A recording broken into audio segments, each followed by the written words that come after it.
Assalamualaikum warahmatullahi wabarakatuh. Halo Sobat Ponselia, jumpa lagi dengan saya Maman hanya di Ponselia Gadget Studio. Oke, seperti yang teman-teman lihat, untuk video kali ini saya pakai kamera dari Vivo V27 5G.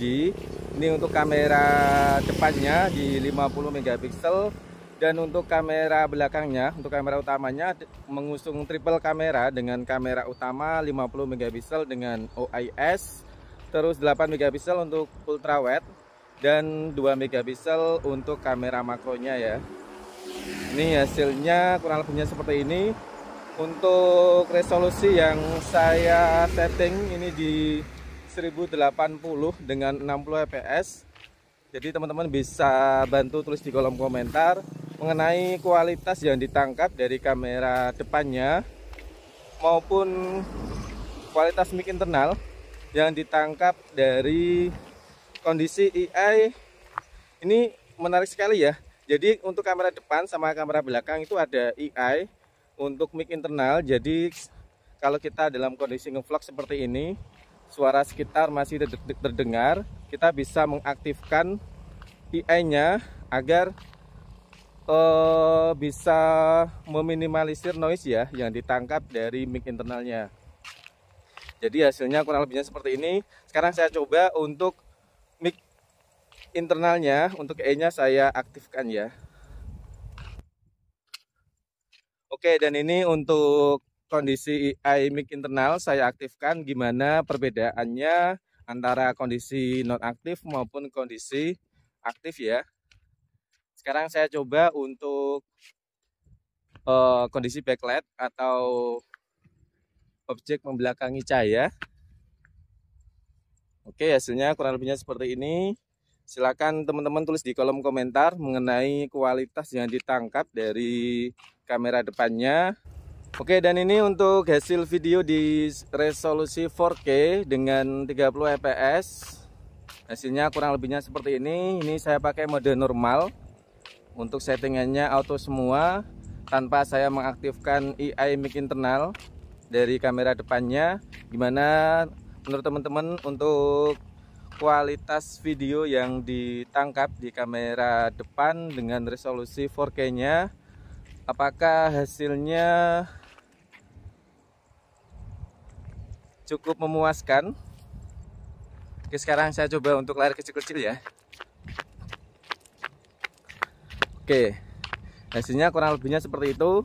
Gimana nih menurut teman-teman untuk saturasi warnanya, kualitas video yang ditangkap maupun mic internal yang didapatkan dari kamera depannya? Silakan teman-teman bantu tulis di kolom komentar ya. Oke, dan sekarang kita coba untuk di resolusi 1080 dengan 30 fps nya.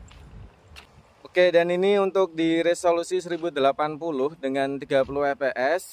Ini saya pakai mode stabilizer wajah. Jadi untuk kamera depannya itu hanya kita bisa memfokuskan untuk stabilizer wajahnya saja. Tidak bisa men-tracking semua. Beda dengan kamera belakang ya. Jadi hasilnya kurang lebihnya seperti ini. Tapi kalau saya lihat untuk croppingnya ini terasa ya. Jadi untuk di 1080 60 fps dengan 4K, dengan perbedaan di 1080 dengan 30 fps untuk pakai mode stabilizernya. Ini pemotongan di angle-nya terasa. Jadi ini lebih ngezoom ya. Gimana nih menurut teman-teman? Menurut saya sih lebih bagus kalau teman-teman ngevlog pakai di mode normal saja, tidak perlu mengaktifkan ya. Karena ini ngezoomnya terlalu dekat. Ini saya pakai headset langsung dengan tripod mini. Ini cuma segini aja ya. Oke, gimana nih menurut teman-teman untuk kualitas video yang ditangkap di 1080 dengan 30 fps nya. Sekarang saya coba untuk membelakangi cahaya, untuk objeknya membelakangi cahaya dan kameranya melawan cahaya.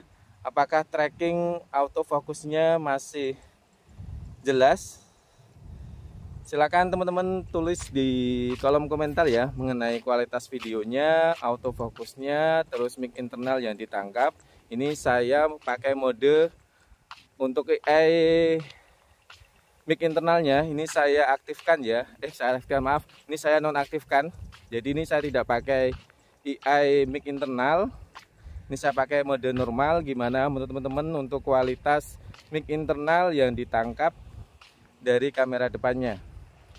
Oke, ini untuk hasil recording di resolusi 4K dengan 30 fps ya. Jadi ini kita bisa mengaktifkan fitur OS-nya atau stabilisernya. Saya aktifkan, hasilnya kurang lebihnya seperti ini. Ini saya cuma pakai tripod kecil, tripod mini. Jadi kita coba untuk lari ya, hasilnya kurang lebihnya seperti ini. Oke, dan kita sekarang coba untuk aktifkan mode AI dari mic internal yang ada di kamera belakang dari Vivo V27 5G ini. Oke, dan ini perbedaan dari kondisi AI mic internal yang saya aktifkan ya. Jadi ini fungsinya bisa meminimalisir noise atau suara di sekitar kita ya. Jadi teman-teman bisa tulis di kolom komentar mengenai perbedaan mic internal yang ditangkap dalam kondisi AI aktif maupun dalam kondisi AI non-aktif. Oke, dan sekarang kita coba untuk beralih ke resolusi 1080 dengan 60 fps-nya ya. Oke, dan ini untuk resolusi di 1080 dengan 60 fps saya pakai mode ultra steady videonya. Jadi di resolusi 1080 dengan 60 fps kita bisa mengaktifkan dua opsi. Jadi bisa pakai di stabilizer standar dan ultra steady videonya ya. Jadi ini saya ambil sampel untuk ultra steady videonya. Ini saya dalam kondisi AI mic internal aktif ya. Jadi teman-teman bisa kasih gambaran atau bisa tulis komentar gimana tentang penangkapan suara yang dihasilkan di sekitar saya, atau suara saya apakah masih fokus atau masih jelas. Ini saya di kondisi jalan raya, di tepi jalan raya. Teman-teman bisa bantu tulis di kolom komentar mengenai hasil dari video maupun mic internal yang ditangkap dari AI yang saya aktifkan ini. Oke, dan sekarang saya coba untuk lari ya.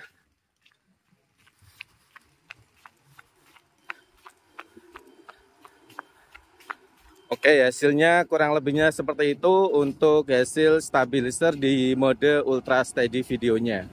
Dan sekarang kita coba untuk di mode 1080 dengan 30 fps-nya ya.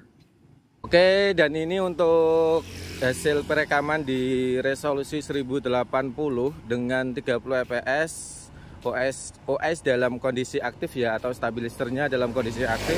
Teman-teman bisa bantu tulis di kolom komentar mengenai saturasi warna yang ditangkap di kamera utamanya dengan resolusi 1080 30 fps, atau bisa tulis di kolom komentar mengenai mic internal yang ditangkap dari kamera belakangnya ya. Ini kondisi AI, kondisi nonaktif. Jadi seperti ini untuk hasilnya. Silakan teman-teman kasih gambaran untuk kualitas videonya seperti apa, untuk mic internalnya gimana. Silakan tulis di kolom komentar ya. Sekarang saya coba untuk lari kecil-kecil.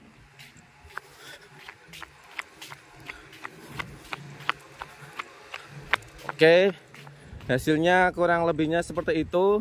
Bisa bantu tulis di kolom komentar mengenai stabilizer yang ditangkap untuk di resolusi 1080 dengan 30 fps untuk OS-nya dalam kondisi aktif ya.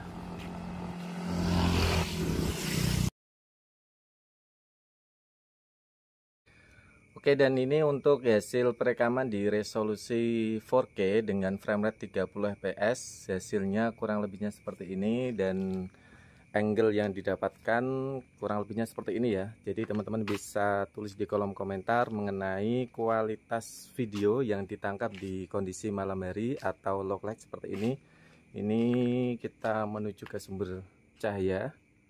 Kalau kita membelakangi cahaya, hasilnya kurang lebihnya seperti ini ya.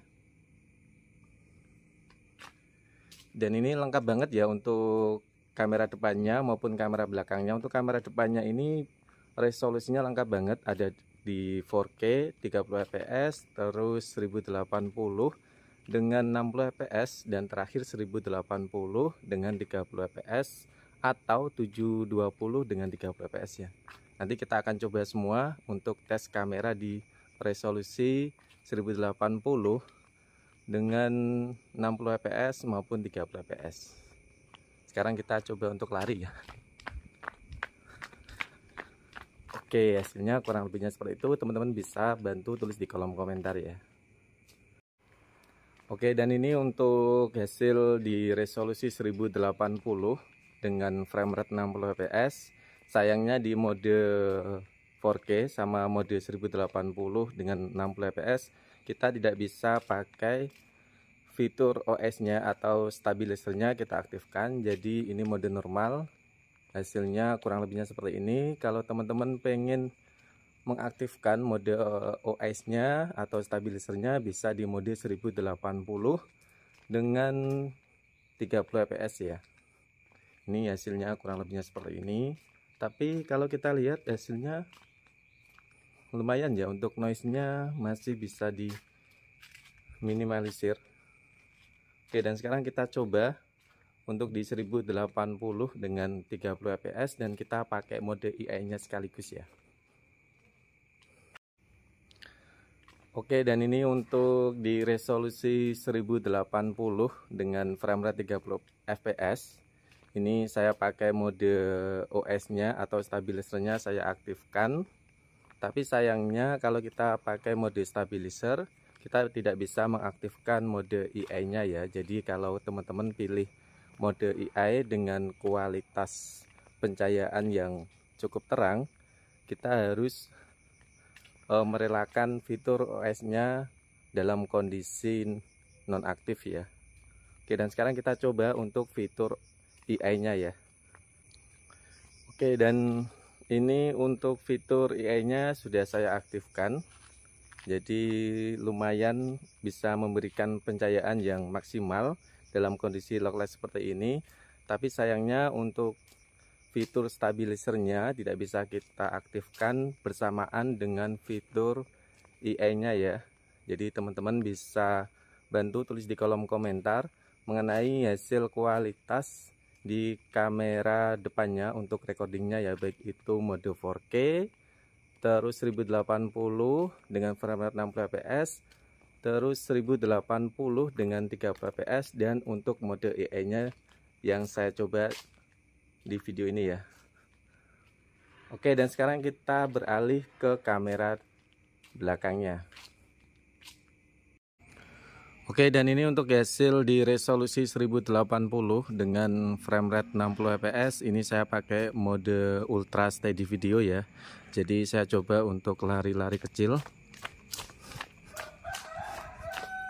Oke, hasilnya kurang lebihnya seperti itu ya untuk stabilizer yang dihasilkan dari resolusi 1080 dengan frame rate 60 fps, dan saya pakai mode ultra steady videonya.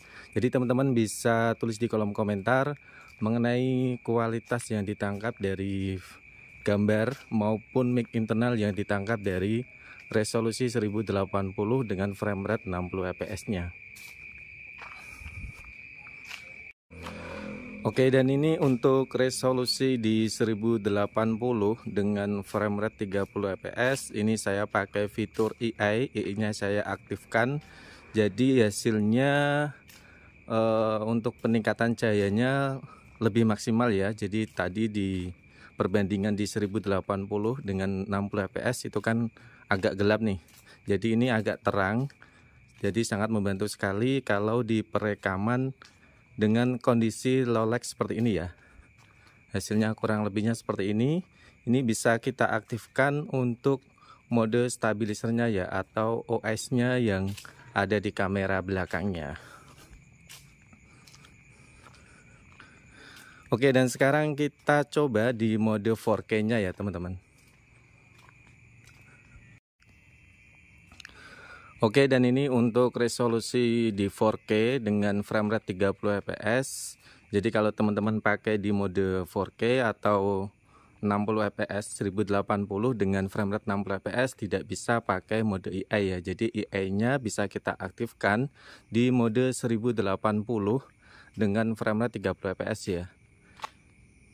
Jadi teman-teman bisa tulis di kolom komentar mengenai hasil di kualitas 4K-nya maupun mic internal yang ditangkap dari resolusi 4K-nya ya. Dan sekarang saya akan coba aktifkan untuk mode EA mic internal yang ada di kamera belakangnya ya. Jadi ini menarik sekali. Jadi ada mode EA-nya untuk meminimalisir noise ya yang ditangkap di sekitar kita. Oke, jadi kita aktifkan ya. Oke, jadi ini saya sudah pakai mode EA dari mic internal di kamera Vivo V27 5G ini. Jadi teman-teman bisa bantu tulis di kolom komentar mengenai perbedaan dari EA mic internal ketika aktif maupun ketika nonaktif ya. Jadi hasilnya kurang lebihnya seperti ini. Oke, dan sekarang kita lihat hasil dari jepretan kamera, baik itu kamera depan maupun kamera belakangnya.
Oke, dan ini sampel terakhir di mode dual view videonya ya. Sebelum saya tutup untuk tes kamera dari Vivo V27 5G ini, silakan teman-teman tulis di kolom komentar mengenai kualitas video yang ditangkap maupun kualitas foto, baik itu mode normal maupun mode potretnya ya. Saya pamit undur diri dan sampai jumpa di video saya selanjutnya. Wassalamualaikum warahmatullahi wabarakatuh.